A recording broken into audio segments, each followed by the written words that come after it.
Patient சொன்னாங்க, doctor நீங்கள் சொன்னது 100% கரெக்ட், 100% கரெக்ட் டாக்டர். நான் வந்து ஒல்லியாக தான் இருக்கிறேன். ஒரு 13 வருஷமாட்டு டெய்லி ஒழுங்காக நடைபயிற்சி பண்ணிகிட்டு இருக்கேன். வெந்தயம் ஒழுங்காக சாப்பிட்டுட்டு இருக்கேன், கரிஞ்சீரகம் ஒழுங்காக சாப்பிட்டுட்டு இருக்கேன், கருவேப்பிலை ஒழுங்காக சாப்பிட்டுட்டு இருக்கேன், முருங்கைக்கீரை டெய்லி சாப்பிட்டுட்டு இருக்கேன், நல்ல காய்கறிகள் சாப்பிட்டுட்டு இருக்கேன். கிட்டத்தட்ட ஒரு 13 வருஷமாக நடைபயிற்சி ஒழுங்காக பண்ணிகிட்டு இருக்கேன்.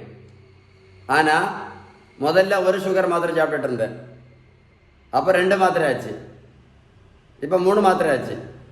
இது போக காலையில் இன்சுலின், ராத்திரி இன்சுலின். நீங்கள் சொன்னது 100% கரெக்ட் அப்படின்னு சொன்னாங்க. புரிஞ்சுக்கிட்டீங்களா என்ன அப்படின்னு? நடைபயிற்சி நல்லது தான், அதில் எந்த தப்புமே கிடையாது. நீங்கள் நம்ம சாப்பிடக்கூடிய உணவில் உள்ள விகிதம், நல்ல கொழுப்பு சத்து, விட்டமின் சத்து, இனிப்பு சத்து, தாது பொருட்கள் சத்து, புரதம் சத்து கரெக்டாக இருக்கிறது தான் ரொம்ப ரொம்ப ரொம்ப ரொம்ப முக்கியம். பேலன்ஸ்டு டயட் அப்படி இருந்தால் மட்டும்தான் நீங்கள் சாப்பிட்டுட்டு இருக்கக்கூடிய எந்த மாத்திரைனாலும் சரி தான், எந்த மாத்திரைனாலும் இருக்கட்டும், sugar, pressure, cholesterol, fatty liver, thyroid, பித்தப்பை கல், என்ன நோய்க்கானாலும் மாத்திரை சாப்பிடுங்க. நம்ம சாப்பிட உணவுல விகிதம் கரெக்டாக இருந்தால் மட்டும்தான் இந்த மாத்திரையும் நிறுத்த முடியும், இந்த இன்சுலின் நிறுத்த முடியும். இல்லை அப்படின்னா வாழ்க்கை முழுவதும் மாத்திரை தான்.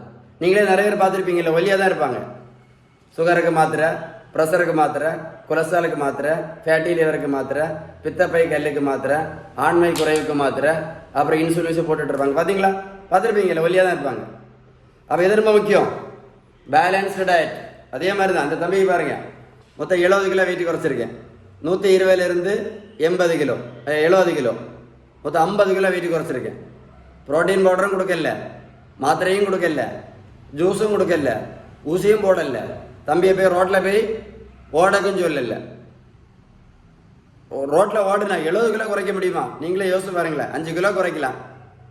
ரோட்டில் ஓடுனா 70 கிலோ குறைக்க முடியுமா? ரோட்டில் ஓடி சொல்லுங்கள் சார்.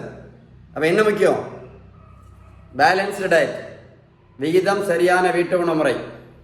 உங்களுக்கு ஏதாவது உதவி, பேலன்ஸ்டு டயட்டை பற்றி ஏதாவது உதவி தேவைப்பட்டா 942407-418 கால் பண்ணி பேசுங்க. இது ஒரு முக்கியமான அவேர்னஸ் வீடியோ. இந்த வீடியோ நீங்கள் ஒரு கூட போட்டு கேளுங்க, கரெக்டாக உங்களுக்கு புரியும். நான் பேசுறது கரெக்டாக இல்லையான்னு கீழே கமெண்ட்ஸில் எழுதுங்க. நான் பேசுறது கரெக்டாக இல்லையான்னு கமெண்ட்ஸில் எழுதுங்க. திரும்ப சொல்கிறது, நடைபயிற்சி கண்டிப்பாக நல்லது தான். ஆனால் இந்த மாத்திரையும் இந்த இன்சுலின் நடத்தணும் அப்படின்னா, இந்த மாத்திரையும் இந்த இன்சுலின் நடத்தணும்னா, இல்லை இந்த வெயிட்டை குறைக்கணும்னா ஒரே ஒரு வழி தான். அதுதான் ஷீபன் பேலன்ஸ்ட் டயட். வீடியோ போர் கூட போட்டு கேளுங்க, நான் சொன்ன கரெக்டாக இருக்கும். உங்களுக்கு யாருக்காவது ஹெல்ப் பண்ணணும், யாருக்காவது உதவி பண்ணணும் அப்படின்னு உங்களுக்கு மனசாட்சி சொல்லிச்சு அப்படின்னா இந்த வீடியோ அவங்களுக்கு ஷேர் பண்ணி கொடுங்க. அவங்களுக்கு ஒரு புரிதல் கிடைக்கும். சொன்ன கரெக்டாக இல்லையா? Stay tune with doctor Sheeban.